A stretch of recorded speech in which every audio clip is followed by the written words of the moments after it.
Sonic the Hedgehog is a gaming property. It could be seen as the gaming property, the best to ever have existed. It's also existed for 3 decades now, and over the course of that existence it's had not only many games and spin-offs, but comics, movies, and TV shows. Among those shows, Sonic Underground should not be counted as it barely qualifies for being a Sonic cartoon. Just like Quack Pack should not be seen as related to DuckTales, Sonic Underground is in a very different universe from that of the games and previous cartoons. Some people might find it more difficult to tell though, since several of the assets like Robotnik's design and the concept of people being roboticized are lifted straight from the 1993 cartoon. If you didn't know, before Sonic Underground was released in 1999 to promote the Dreamcast, Sonic had 2 other cartoons that came out around the same time with very different feels. The first cartoon, Adventures of Sonic the Hedgehog, featured him and Tails going on wacky adventures with limited animation and a goofy Robotnik as a villain. The second, and often considered much better cartoon, Sonic the Hedgehog, showed an unveiling story of Sonic being part of a freedom-fighting resistance against a much more terrifying Robotnik industrializing forests and changing their resistance mates into robots or roboticizing them. Sonic is tasked with helping the resistance leader Princess Sally Acorn find her father and try to bring back peace to the decimated forest with the help of his friends. The animation for this cartoon was cleaner, the story was more engaging, and the production was just much better overall, but in the end these 2 cartoons went for very different tones, so it's harder to compare.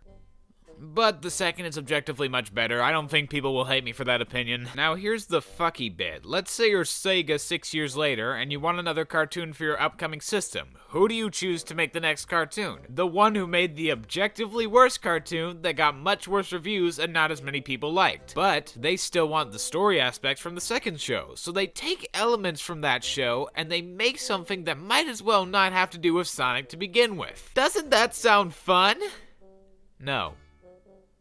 No, it does not. Sonic Underground does have bits and pieces of what makes a Sonic cartoon. It has Knuckles every once in a while, it's got Sonic, it has Robotnik, characters are roboticized, but that's really about it. I get artistic expression is a thing, and companies can do whatever they want with their properties, but this show fits about as well into Sonic lore as the Black Knight. And reminder, that game is about Sonic carrying the fucking talking sword of King Arthur around on missions. The difference between Sonic Underground and the Black Knight being I actually like the Black Knight. I thought it was fun and creative with its material while still feeling like a Sonic game with Sonic characters. Sonic Underground feels like a goddamn fanfiction by some kid who watched Sonic the Hedgehog, went on DeviantArt and thought, hey, I can do that, writing isn't that hard, and then they made a show that already barely makes sense from its basic plot. Before trying to describe the setup, a small issue I'd like to mention is while watching this show, the 3-part origin special is split up into episodes 26, 28, and 30 when I was watching it, so the moment I got to those episodes, I found myself really confused. Between these episodes was another separate 3-part special that when played in order of episode number is really jarring as it goes on between the beginning and end of different arcs. Just wanted to mention that because if you can't even get your episode order correct, the viewer knows they're in for a great ride. Anyway, the basic plot is Sonic is the royal prince with 2 siblings born right before Robotnik takes over this kingdom with machines and makes the royal family outlaws. The former queen then goes to this lizard, anteater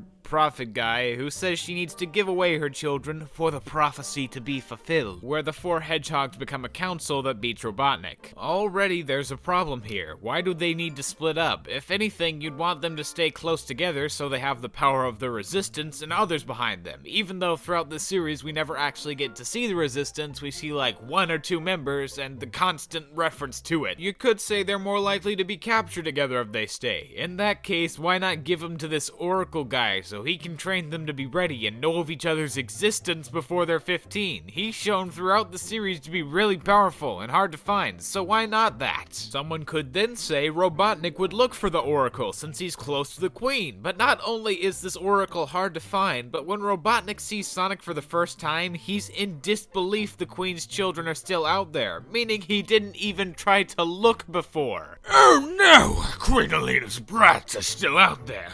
I mean, I didn't really try to look for them or anything like that, but I just thought she abandoned them or killed them or something. Even after he does try to look for the Oracle, he can't catch him. He can, however, catch all three of the surrogate parents to each of the Hedgehogs. Disregarding how fast Robotnik found their parents through methods we don't see of any except Sonya, the fact the Queen left her children with any high-profile citizens is jarring to begin with. She'd want them to keep a low profile, right? Mana grew up on the streets, and Sonic grew up in a modest home, and then a junkyard. Why would the Queen want one of her children to be given to a richer higher-up that was shown earlier in the intro to be on Robotnik's side? On another note, we're never given almost any time to sympathize with the Hedgehog surrogate families. They each get one scene interacting with the Hedgehogs. One of them actually went like this. It was like, oh, Sonic, it's time to take a bath. Then it straight up switches to, oh shit, everyone's dying, our house is on fire, run away, Sonic. Go to your uncle that looks nothing like your adoptive parents, but instead we stole from another cartoon. To be honest, sir, why should I care what happens to these Randys and if they get roboticized? I've barely had 2 seconds to breathe with them. The pacing in these first few episodes is way too fast, and that only makes it worse to watch the series afterwards, because other than the Origins episodes, it's incredibly slow. This isn't the writer's fault, however. 2 episodes were produced a week, and the team was only given the Origins episodes to tie everything together. For other episodes, good old Dick Animation just took like 20 different writers, told them about the plot, and allowed them to come up with ideas for episodes where 2 or so would be picked. I would expect many of the episode ideas to be scrapped when it's so difficult to write about 3 royal hedgehog siblings using musical weapons to fight industrialization from an egg-shaped man. Oh, I forgot to mention, after the hedgehogs meet each other, they all learn to use the futuristic musical instruments hidden inside their medallions. And I know what I said was dumb, but that's what happens. Don't blame me. In the Origins episodes, there was this whole setup about how they all need to be in perfect harmony to be able to use their weapons, but later on they just sort of randomly, individually pull them out, so it doesn't really fucking matter. The only reason they play futuristic instruments is so they can sing a song in every episode. We'll get to the songs later, but yeah, from that point on, the Sonic Underground, as they call themselves, go on wacky adventures to look for their mother. In other shows, this setup of we have to find our mother might work better if the mother was missing or trapped somewhere, but this mother is willfully hiding herself away from her children. The Oracle knows where she is, so why doesn't he just tell the Hedgehogs, oh,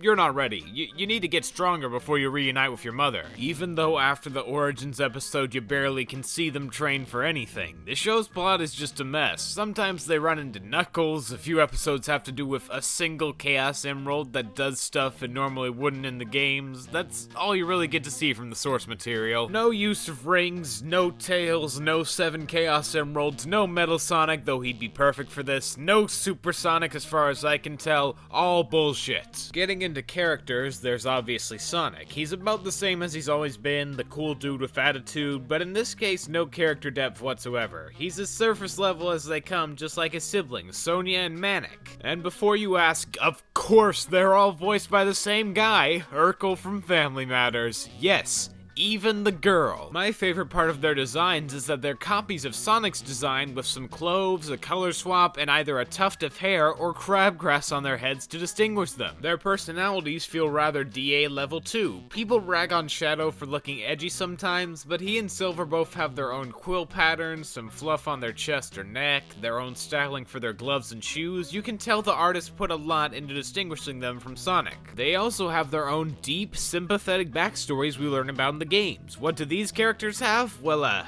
Sonya is rich, and she's sophisticated, and she is a girly girl, who is the girl of the group. Did you know she is a girl? And Manic is the street smart thief kid who talks like he's from California because he's such an awesome hip representative for the youths. What's up, fellow kids? I like to call him Scourge the Hedgehog if he was even more annoying. The only other new characters other than the Queen are these bounty hunters Robotnik hired named Sleet and Dingo. Sleet is your generic conniving villain archetype, and Dingo is your average brawny guy who can shapeshift into anything and has a weird, definitely not legal, very, very uncomfortable crush on Sonya. I don't know why the writers decided to make this a concept worth using, but it is creepy as hell. Other than that one really quite disturbing bit I just mentioned, get used to these basic character traits. You're never gonna see anything deeper. This show's themes go about as far as a puddle. You think we've got time for character development, we've got to cram a song in every episode, whether it's needed to help forward the story like a song should or not. How do I describe the songs of this show? In this pivotal year of our Lord 1999, what technological marvels did this show use for its editing? I don't know, but if I were to guess, I'd say an early version of Windows Movie Maker. They've got all the classic effects for you at home, like multiple screens at once, boxes showing color and not showing color, transitions and flips and shit, inverting the colors on screen. It's all there for your viewing displeasure. The graphic design in general for this show is terrible. Every title card and ending card is typed in the ultimate Chad language, Comic Sans. Even in 1999, Comic Sans was known for being fucking dumb. Why would you put that? Oh, I know why. Because this is Sonic fucking Underground! Hell yeah! The singing doesn't help the mediocre sound effects and text. The showrunners got 3 separate singers for the Hedgehogs that they could have put into having the Hedgehogs be voiced by more than one person, but you know, details. The songs still sound like they were sung by Urkel anyways, so I don't see the reason to have hired them at all. I would have found it more entertaining if Jaleel White tried to sing in his squeaky Sonya voice, if I'm being honest. Talking about the songs is easy because they're the most generic songs ever. We should stick together. Everyone needs a friend. Help us find our mom. Those are the usual topics for the songs. What doesn't help make it any less hilarious is when the characters burst out into a musical number at the worst possible moment. Like, don't sing now, the bomb's gonna go off in a few minutes. What the hell are you doing? Oh, we gotta stop this bomb before it blows up our mom. It's okay though. Time isn't a factor when these songs come on, since the story always comes to a screeching halt because Sonic stubbed his pinky toe and needs some help singing his boo-boo away. Phineas and Ferb did the same technique of having a song every episode, but they had variety in what was sung. Their singles weren't terrible, the animation was good, and on most occasions it helped move the plot forward. I slowly got more and more of a hatred for pop rock songs as Sonic Underground would almost never switch it up, and my brain started having an aneurysm from all the screeching about friendship prevailing in an episode that has nothing to do with that. And I like Fairy Tale. If I think you're saying too much about friendship, you have a problem. The musical numbers in the show are always trying to tie back into some message that was established in the episode, but half the time the message is either mentioned once before the song, or doesn't really have much to do with the episode at all. Can't blame the writer of the songs for this either. He was supposedly given the episodes before they were written or had storyboards, only knowing the basic lesson that needed to be taught with the song. That's why it fits so badly into the show as a whole. The only song I actually found decent was the one composed for the opening. It's sung by the main composer for all the songs, and god damn if this guy doesn't try. I feel bad for him having to write a song about this cartoon that he's singing about so passionately. Sonic Underground! Sonic Underground! The song isn't fully right either. The singer speaks about how the 3 made a vow that their mother will be found, but the show ended long before there was any satisfying conclusion. If the show could have, it probably would have stalled forever and never finished so Sega could keep milking money off it. Another lie set up in the intro is the animation quality. The opening was done by the same team that did the opening for the 1993 Sonic Sat.AM cartoon, and while that show was able to compare to the quality shown in its intro, Sonic Underground's animation is mediocre at best and confusing at worst. The best example I can think of for how odd the animation choices get is when Sonic runs, he doesn't more like he's flying. You don't see his legs, but in close-ups you see his upper body. This implies Sonic is doing one of two things. Either A, he's flying off the ground in a blue beam of light, or B, he's breaking his hips to run the way he does. To end this video off of a bang, I'm gonna let you in on my top 3 favorite Sonic Underground episodes. Number 3, 3 hedgehogs and a baby. Robotnik has a doll that looks like a hedgehog baby found by the hedgehogs to spy on them, but Manic is such a dumb shit, he takes the baby on his hoverboard, and during a fight it falls, leading to the baby exploding and giving us this great image. Number 2, Friend or Foe, for giving us that amazing animation of Knuckles being saved. As an added bonus, Knuckles in this cartoon is voiced by the same VA as Ryuk in Death Note, so that's a funny image. For an honorable mention, I'm going to put an episode of the TV TV series I've only heard about, but it is definitely out there. I just didn't watch the entire series, where at the end, Sonic has a 4-minute monologue where he talks about why communism wouldn't work that got banned in China. And finally, for number 1, Sonic Tonic. This episode shows Robotnik creating a formula that makes people go just as fast as Sonic, but after a short time, their feet get grotesquely large and all up in the audience's faces, surely prompting many a DeviantArt user. The reason this is my favorite episode is quite obvious. The amazing song, where within Sonya and Manic sing about being like Sonic while their heads explode in the sky, symbolizing all my fantasies of what I'd like to happen to these characters. With that, I bid you adieu and say my fairy tale video is in the works, but this was just a fun video to keep you occupied while I'm working on it, which will be for a while most likely. Goodbye.